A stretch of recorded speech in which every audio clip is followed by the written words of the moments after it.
Hello बच्चों, आप लोग कैसे हैं? आप लोग की पढ़ाई अच्छी चल रही होगी, स्वस्थ होगी और मस्त होगी। आपको पहली क्लास में आपको स्वागत है।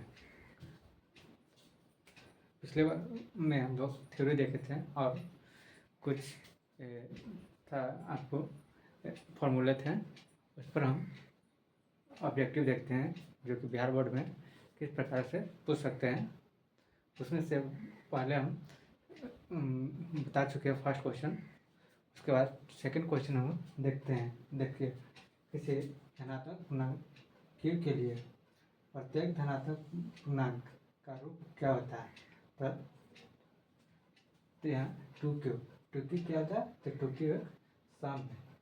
फिर 2q यानी 6q हो जाएगा। तो 6q और +2 यानी सम, ये आपका सम है। फिर जब सम प्लस सम को जोड़ते हैं तो आपका आ जाएगा सम, यानी सम +2 सम। फिर s³ प्लस यानी 6³ + 1 यानी तो सम, तो ये आ जाएगा, ये आ जाएगा विषम हो जाएगा, विषम यानी सम +1 = विषम आ जाएगा। फिर 6³ और +4 है, तब 6³ आपका +4 है, तो ये आपका हो जाएगा सम हो जाएगा। ये क्वेश्चन क्या पूछा? एक धनात्मक पूर्णांक के लिए प्रत्येक धनात्मक विषम पूर्णांक, हमारा पिछला पूर्णांक क्या हो जाएगा? ऑप्शन सी हो जाएगा। ऑप्शन सी आपका हो जाएगा, आंसर हो जाएगा।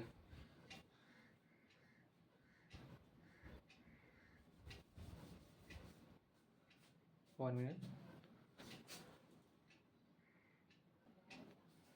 फिर देखते हैं नेक्स्ट क्वेश्चन।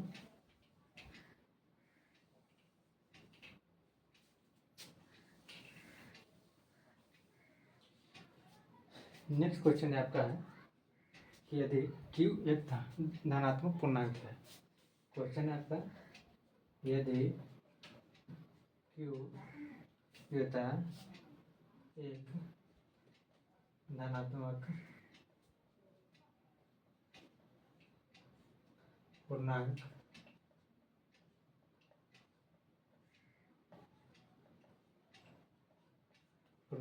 संख्या है, यानी पूर्णांक है, एक धनात्मक पूर्णांक है। क्वेश्चन बोल रहा है तो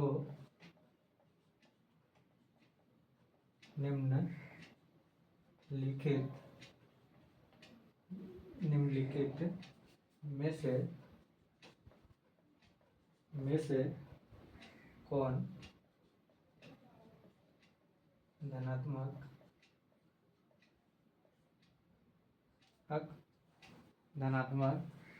सम पूर्णांक है। निम्नलिखित में क्या होता है? नीचे दिए गए ऑप्शन में, यानी ऑप्शन क्या है? ऑप्शन ए में दिया हुआ है 2q + 1, बी में दिया हुआ ऑप्शन 2q, सी में दिया हुआ है 2q + 3, फिर डी में दिया हुआ है 2q + 5, यहाँ स्मॉल q दिया हुआ है। हाँ, तो हमें क्या कर रहा है? यदि q एक धनात्मक पूर्णांक है तो निम्नलिखित में से कौन सा धनात्मक सम पूर्णांक होगा। तब हम देखते हैं कि 2q क्या हो जाता है? 2q में 2q एक सम है आपका सम, तो सम हो जाएगा और सम +1 क्या होगा? विषम। ये तो नहीं होगा, ये गलत हो जाएगा। फिर 2q क्या आपका सम हो जाएगा, ये सम हो जाएगा। फिर इसके बाद 2q + 3 यानी ये आपका विषम हो जाएगा, विषम हो जाएगा। 2q आपका विषम हो जाएगा। तो हम फिर इसके बाद 5q क्या है? 2q + ये सम हो जाएगा और ये विषम, तो हमको क्या देगा? विषम देगा। इसलिए फॉर्मूला बताए थे। तो हमको क्या बोला? यदि q एक धनात्मक पूर्णांक है तो निम्नलिखित में से कौन सा धनात्मक सम पूर्णांक है। तो हमारा ऑप्शन बी हो जाएगा, यानी ये आपका धनात्मक सम पूर्णांक है। नेक्स्ट क्वेश्चन चलते हैं। नेक्स्ट क्वेश्चन पूछता है यदि m एक धनात्मक पूर्णांक है, नेक्स्ट क्वेश्चन है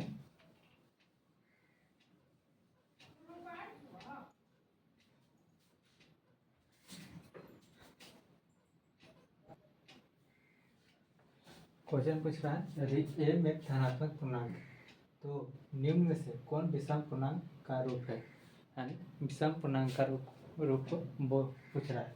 तो हमारा 4m क्या था, 4m सम है, 4m हमारा सम है। जब किसी भी सम को सम में जोड़ते हैं तो हमारा सम देता है। फिर इसके बाद यानी ये नहीं होगा, ये नहीं होगा, फिर ये भी आपका सम है। सम को सम में जोड़ते हैं तब हमारा सम मिलेगा। फिर इसके बाद डी आपका क्या है, ये आपका सम है, प्लस ये आपका फिर क्या है, विषम है। तो सम प्लस विषम क्या होता है, विषम होता है, विषम होता था। यानी क्या है, यानी ऑप्शन सी भी आपका गलत होगी। यदि m एक धनात्मक पूर्णांक है तो निम्न में से विषम पूर्णांक पूछ रहा है। तो विषम पूर्णांक क्या दिया है, 4m + 3 हो जाएगा। नेक्स्ट क्वेश्चन चलते हैं।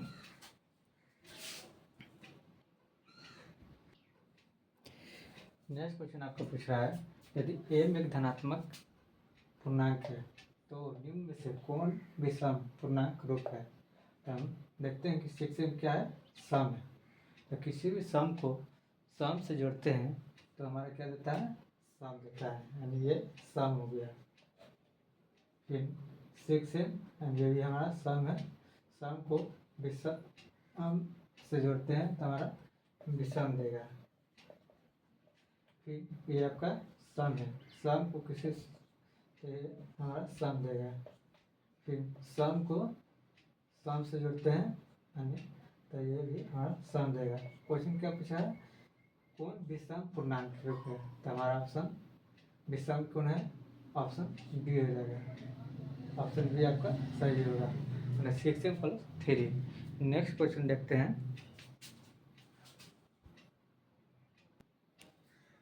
नेक्स्ट क्वेश्चन देखते हैं यदि m एक धनात्मक पूर्णांक है तो निम्न में से कौन सम पूर्णांक का रूप है। तो ऑप्शन में दिया हुआ है आपका इस तरह से। तो हम सोल्व करते हैं। फिर हम देखते हैं कि एक फिर क्या आपका एक सम है और एक आपका विषम है। तो सम प्लस विषम क्या होता है, विषम हो जाएगा, ये आपका विषम हो जाएगा। तो हमारा क्या पूछ रहा है, निम्न में से सम पूछ रहा है, तो ये तो आपका गलत हो जाएगा। नेक्स्ट क्वेश्चन है आपका एक फिर यानी ये आपका सम है, सम में प्लस विषम, तो भी आपका विषम देगा, विषम हो जाएगा। नेक्स्ट आपका सम प्लस विषम, ये भी आपका विषम हो जाएगा, यानी ये गलत ये गलत। लास्ट क्वेश्चन आपका देखते हैं सम, तो सम प्लस सम क्या दे जाएगा, सम। तो हमको सम पूर्णांक पूछ रहा था तो ऑप्शन डी आपका सही हो जाएगा, ऑप्शन डी आपका सही हो जाएगा। नेक्स्ट क्वेश्चन पूछ रहा है यदि m एक धनात्मक पूर्णांक है तो निम्न में से कौन पूर्णांक का रूप है। निम्न में से कौन पूर्णांक का रूप है। तो हम देखते हैं 4m क्या है, एक विषम हो जाएगा, यानी ये 4m आपका सम हो जाएगा, ये आपका विषम है। तो सम प्लस विषम क्या होता है, विषम होता है, विषम होता है। फिर m+2 क्या होता है, m+2 आपका सम हो जाएगा, क्योंकि सम में सम फिर इसका बाद 6m+2 क्या होगा, ये भी एक 6m3 है, ऑप्शन में 3 दिया हुआ, यानी ये विषम हो जाएगा। फिर ये आपका विषम,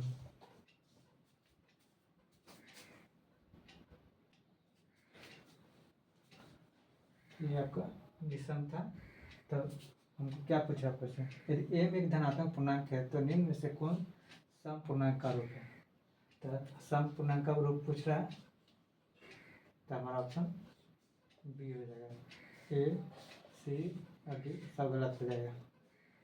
अब हम थ्योरी कुछ क्वेश्चन देखते हैं आगे।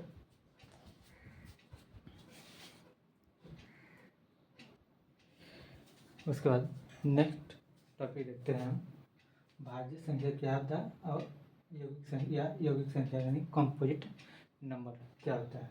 वही संख्या जो वन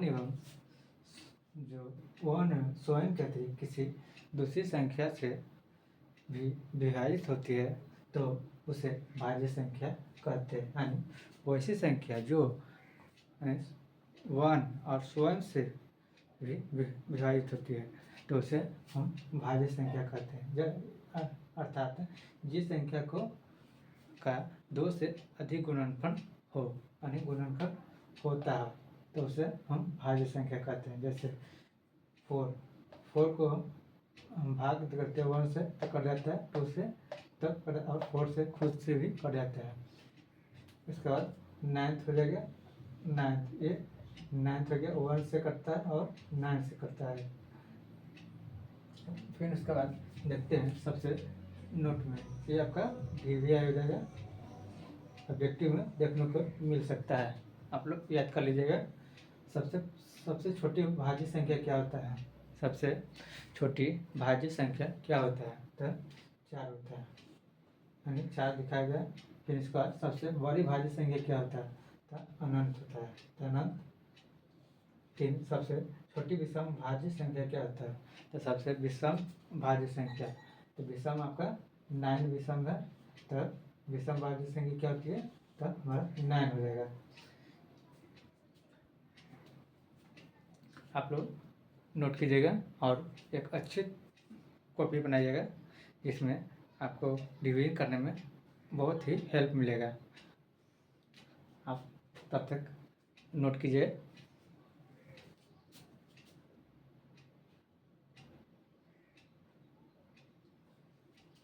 उसके बाद चलते हैं नेक्स्ट, भाज्य संख्या हो गया। अब अभाज्य संख्या देखते हैं क्या होता है।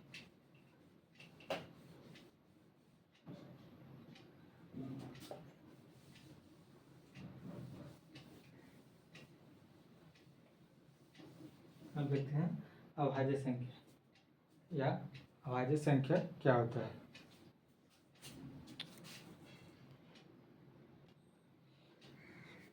नेक्स्ट देखते हैं अभाज्य संख्या या रूट संख्या यानी प्राइम नंबर, वही संख्या जो 1 एवं स्वयं को छोड़कर या अतिरिक्त किसी दूसरी संख्या से विभाजित न हो तो उसे अभाज्य संख्या कहते हैं।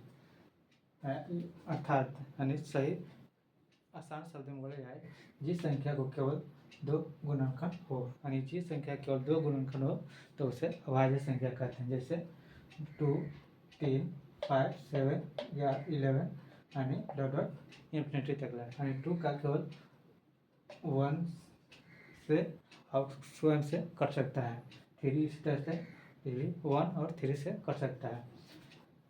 यानी ऑब्जेक्टिव में पूछेगा आपको कि सबसे छोटी तथा एकमात्र सम अभाज्य संख्या क्या होती है। सबसे छोटी और एक सम अभाज्य संख्या क्या होती है, तो अभाज्य संख्या हमारा 2 हो जाएगा। नेक्स्ट क्वेश्चन आपको पूछेगा कि सबसे छोटी विषम अभाज्य संख्या क्या होता है, तो सबसे छोटी विषम अभाज्य संख्या आपको 3 होता है। नेक्स्ट क्वेश्चन पूछता है सबसे बड़ी अभाज्य संख्या क्या होती है, यानी सबसे बड़ी अभाज्य संख्या क्या होती है, तो सबसे बड़ी अभाज्य संख्या आपका इंफिनिटी होती है, यानी अनंत होता है। नेक्स्ट क्वेश्चन है 1 ना तो, यानी नेक्स्ट पूछेगा यानी 1 क्या है, तो क्या है, भाज्य है या अभाज्य है, तो आप लोग आंसर दीजिएगा। 1 ना तो भाज्य है और नहीं अभाज्य संख्या है। नेक्स्ट हम देखते हैं उसके बाद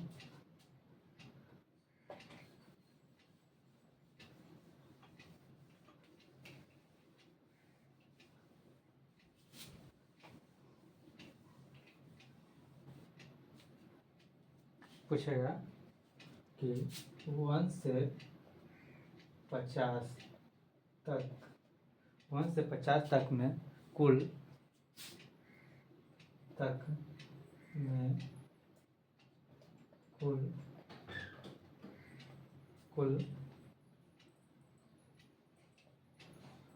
अभाज्य संख्या यानी 1 से 50 तक में कुल कितने अभाज्य संख्या होते हैं? तो लिखेंगे 15। फिर पूछेगा 1 से 100 तक में कितने अभाज्य संख्या होते हैं? तो 1 से लेके 100 तक में यानी 1 से 100 तक में कितने अभाज्य संख्या होते हैं? तो लिखेंगे 25। नेक्स्ट पूछेगा आपको कि 1 से 200 तक में कितने अभाज्य संख्या होती है? 1 से लेकर 200 पूछेगा कितने अभाज्य संख्या होते हैं? तो बताएंगे हम कितना 46।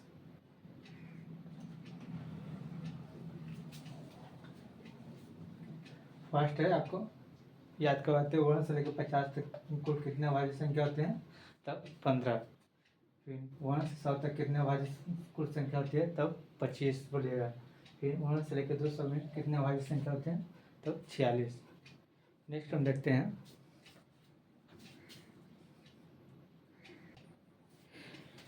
नेक्स्ट क्वेश्चन आपको पूछेगा कि 120 का अभाज्य गुणनखंड निकालना है। तो हम जानते हैं कि अभाज्य संख्या क्या होती है? 2, 3, 5, 7 और 11 डॉट ऑफ इन्फिनिटी तक लग जाएगा। तो 120 का अभाज्य गुणनखंड निकालना है। तो हम इसको तोड़ते हैं 2 मत से। पहले 2 मत तोड़ते हैं तब ये 60 मत यानी 60 मत लग जाएगा। फिर 2 से 30, 3 दूना 7, फिर 2 से 15, फिर 3 से करते हैं 3 5 15 और जो होता है 5 से 1 मत लग जाएगा, 1 मत है। अब इसको 120 को लिखेंगे हम 2 के पावर क्यूब।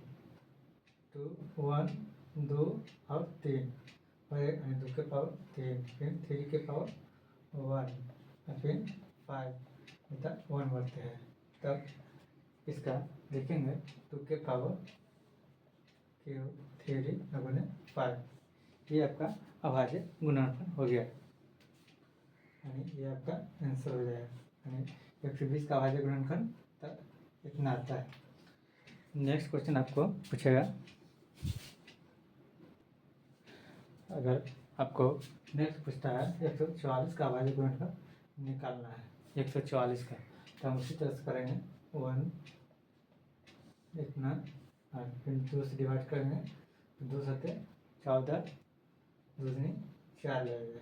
फिर 2 से करेंगे 2 3 6, 1 80 रहेगा, 2 छक्के 12, फिर 2 मिनट कर लगाते हैं तो यानी 18 दूना 36, 2 एकम 2 और 2 8 16, फिर 2 मरते करते हैं तो 9 मरते लग जाएगा। फिर इसके बाद 3 मरते लगाते हैं तो 3 3 9, फिर 3 मरते लगाते हैं 3 एकम 3 हो जाएगा। तब हम इसको गुना करते हैं तो 2 गुने 2 गुने 2 यानी 1 2 3 4 बार 4 बार 2 ले देंगे। फिर 3 यानी 2 बार 3 हो जाएगा। तो हम इसको हम लिख सकते हैं 2 के पावर 4 गुने 3 के पावर 2। इस प्रकार हम लिख सकते हैं। तो यही आपका अभाज्य गुणनखंड हो जाएगा, ये आपका आंसर हो जाएगा। इसी प्रकार आपको 240 का अभाज्य गुणनखंड निकालना है। आप लोग तब तक निकालिए 240 का अभाज्य गुणनखंड। 240 का निकालना है तो ये 2 मिनट लग जाएगा। 2 एकम 2, 2 तिया 2 एकम 2 गया, 2 दूनी 4, 0 के 0 हो जाएगा। फिर 2 मरते 2 छक्के 12 0, फिर 2 मरते लगाते हैं तो 30 मरते पड़ जाएगा, फिर 2 यानी 15 से हो जाएगा, 15 दूनी 30, फिर यहाँ से 3 5 15 हो जाएगा। इसको मल्टीप्लाई करके लिखा जाता है इसमें 1 2 3 4 गो यानी 4 गो बार 12, फिर गुने हाँ 5 से 5 एक मिनट कर जाएगा, 3 गुने 5 कर जाएगा। फिर यहाँ हम लिख सकते हैं 2 के पावर 4 गुने 3 के पावर 1 गुने 5 यानी 2 के पावर 4 गुने 3 गुने 5, ये आपका अभाज्य गुणनखंड, ये आपका हो जाएगा अभाज्य गुणनखंड।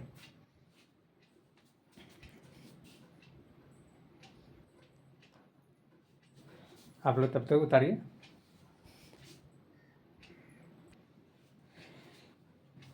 नेक्स्ट क्वेश्चन आपको पूछेगा कि 144 का अभाज्य गुणनखंड में 2 का घातांक क्या है, यानी 2 का घातांक यानी 2 का स्क्वायर पूछ रहा है। यानी इसको हम तोड़ेंगे तो 2 1 2 सते 14, 2 दूनी 4, 3 2 2 3 6 2 छक्के 12, 2 फिर 18 दूनी 36, 2 मरते 9, फिर 3 मरते लगाएंगे 3 से, फिर 3 एकम 3। अब इसको गुणा करके लिखते हैं 2 गुने यानी 1 2 3 4 बार गुने 2, फिर 2 बार 3 है, फिर इसको बाद लिखेंगे 2 के पावर 4 गुने 3 के पावर 2। हमको क्या पूछा है, 2 का घातांक क्या है, 2 का घातांक हमको पूछा है, तो हम लिखेंगे आंसर में 2 का घातांक का घातांक 4 होगा, ये आपका आंसर हो जाएगा। 2 का घातांक क्या है, 4 हो जाएगा। इसी प्रकार पूछेगा 3 का घातांक, तो 3 का घातांक क्या है, 2 हो जाएगा, 3 का घातांक 2 हो जाएगा। नेक्स्ट क्वेश्चन आपका इसी प्रकार नेक्स्ट क्वेश्चन में लिख सकते हैं कि 75 का अभाज्य गुणनखंड में